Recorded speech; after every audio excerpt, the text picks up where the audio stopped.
Mamdani has a 10-point lead over Andrew Cuomo. Congressman Mike Lawler, Republican from New York, joins me now. Sir, who gets the blame for a Mamdani win? Is it Sliwa for not getting out earlier? Is it the Democrats for not picking better candidates? I personally blame the voters who put a socialist in the mayor's seat in New York. That's who I blame. How about you?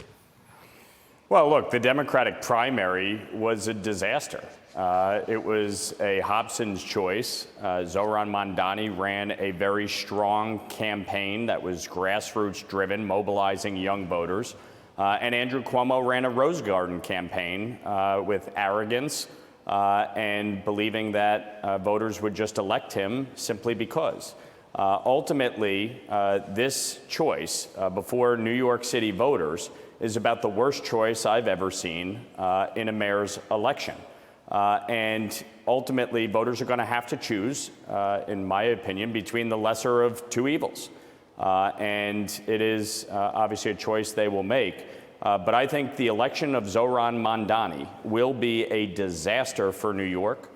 It will lead to mass outmigration of New York City and the state. It will have tremendous impact on tax revenue and jobs. And ultimately, the policies that he is putting forth, including raising taxes by $9 billion, defunding the police, increasing the number of social workers as opposed to police officers, shutting down prisons, legalizing prostitution, free busing, government-run grocery stores.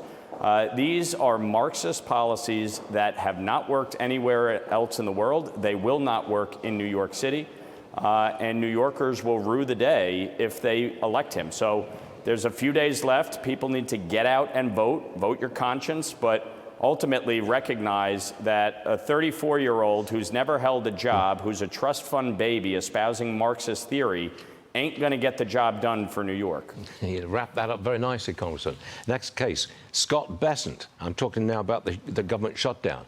The Treasury Secretary is slamming Senators Amy Klobuchar and Elizabeth Warren for refusing to reopen the government. He calls them failures. Listen to this.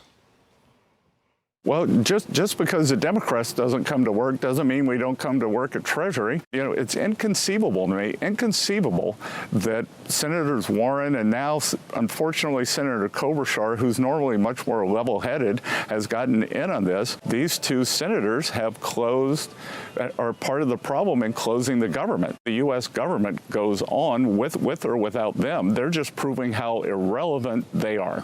Congressman, the tempers are rising and the pain is about to be applied to a lot of people.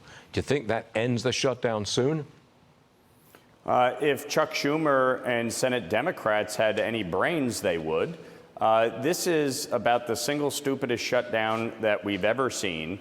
And the pain impacting the American people is about to reach a fever pitch. Yeah, it is. 42 million Americans are going to go without food simply because Chuck Schumer is afraid of AOC and Bernie Sanders and Zohran Mamdani. Enough.